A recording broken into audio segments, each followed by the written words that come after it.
Going to Venezuela firsthand made me realize how much the media is lying to us about the reality on the ground. The U.S. government and its propaganda arms say it's a dictatorship where mass famine and civil unrest demands U.S. intervention. They deliberately don't tell you key facts. An economic war being waged inside by private businesses and outside of the country by crushing U.S. sanctions. Trump's sanctions have debilitated the Venezuelan economy, costing them $6 billion just in the last year.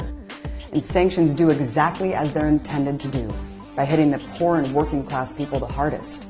Their strategy is to starve the people into submission, then cynically use that humanitarian crisis as the premise for more intervention. They say that millions of people are demanding the ouster of Maduro.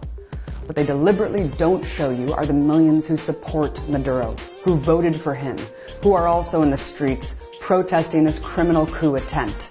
They say that a coup is democracy, that Guaido is restoring the Constitution by declaring himself president in a country that just held a presidential election last year. We've seen this propaganda playbook before, from Latin America to the Middle East, and it's literally being led by the same war criminals. John Bolton, who lied us into war with Iraq, Elliot Abrams, who facilitated a genocide in Guatemala.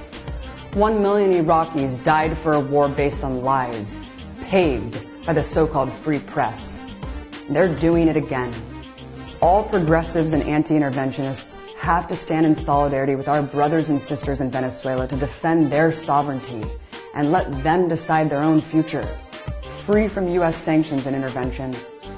We must call this what it is, an illegal coup underway by the bloodthirsty Trump regime to overthrow one of the last remaining independent nations in Latin America and plunder their oil. Trump has already threatened military intervention. Millions of lives are at stake.